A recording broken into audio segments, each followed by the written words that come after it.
सुप्रभात बच्चों, कैसे हो आप सब। मैं उम्मीद करती हूँ आप सब बहुत अच्छे होंगे। तो बच्चों आओ हिंदी की कक्षा में एक बार एक नए अध्याय की शुरुआत करते हैं। 20 नंबर अध्याय की शुरुआत करते हैं और इसमें हम जानते हैं संयुक्ताक्षर के विषय में आज जानकारी हासिल करते हैं। इसमें पढ़िए, समझिए और याद कीजिए मेरे साथ बच्चों। इसमें संयुक्ताक्षर के बारे में इस तरह से बताऊंगी मैं आपको। ये आप देख पा रहे हो यहाँ पर क है और इसके साथ हम यहाँ पर एक और क देख रहे हैं, यानी कि 2 बार आप यहाँ पर क देख रहे हैं, लेकिन दोनों में थोड़ा थोड़ा का फर्क है।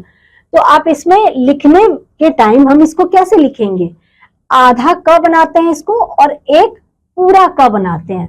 और ऐसे से शब्द कौन सा हम बनाएंगे, जैसे आप देखो यहाँ पर म है और आधा क बोलेंगे इसको, और यहाँ पूरा क है और आ की मात्रा इसको पढ़ेंगे मक्का। यहाँ पर ये 2 बार क, यहाँ पे साथ में प लगा दिया तो पक्का। यहाँ पर हो गया च के साथ चक्का।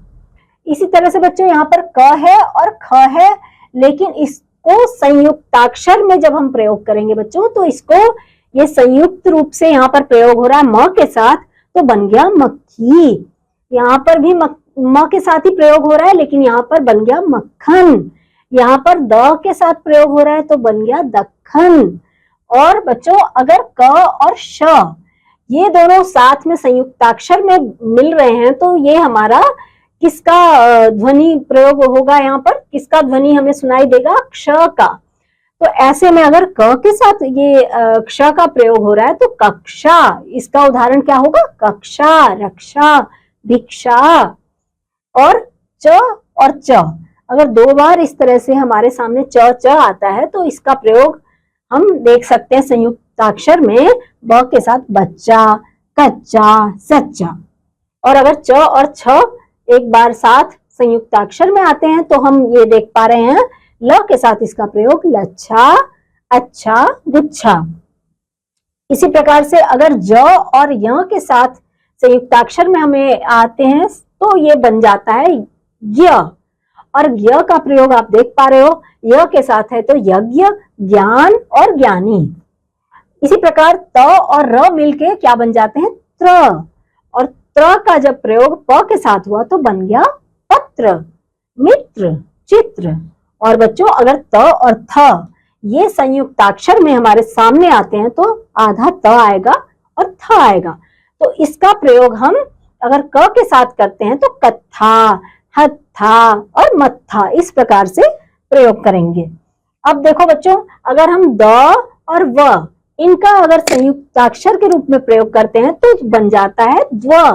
तो इसको हम ऐसे प्रयोग करेंगे, द्वारा, द्वार, गुरुद्वारा, ऐसे प्रयोग करेंगे।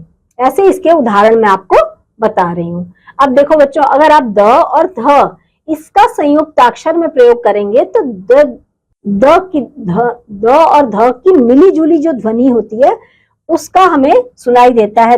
उस ध्वनि को हम किस प्रकार प्रयोग करेंगे, आप देख सकते हो बच्चों, क्रू द ध, यानी क्रुद्ध, युद्ध और श्रद्धा।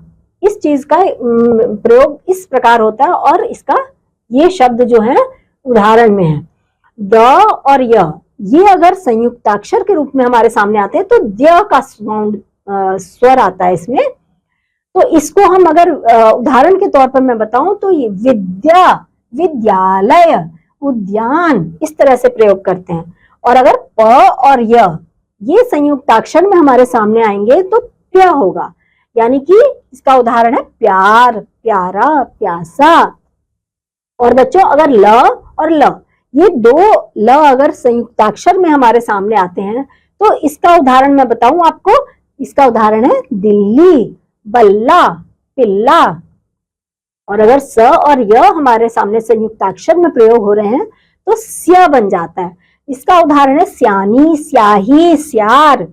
और बच्चों अगर श और र एक साथ संयुक्ताक्षर में होते हैं तो श्र बन जाता है। और इसको हम इस प्रकार प्रयोग करते हैं, श्रम, श्रवण, श्रीमान। इसी प्रकार से अगर बच्चों म यानी कि आधा म और पूरा म, यानी 2 बार अगर संयुक्ताक्षर में म का प्रयोग हो रहा है तो इसका उदाहरण क्या बन जाएगा? मम्मी, पम्मी, सिम्मी। ठीक है बच्चों। तो बच्चों आपने अभी इस अध्याय में क्या जाना? आपने ये जाना कि संयुक्ताक्षर क्या होते हैं। संयुक्त रूप से जब कोई 2 अक्षर मिलके कौन सी ध्वनि या किस प्रकार से प्रयोग किए जाते हैं उसके बारे में मैंने आपको बताया। तो मुझे उम्मीद है बच्चों इस अध्याय में भी आपको ये जानकारी काफी अच्छी लगी होगी। तो मिलती हूँ बच्चों एक बार फिर आपसे अगले अध्याय में, तब तक के लिए बाय बाय।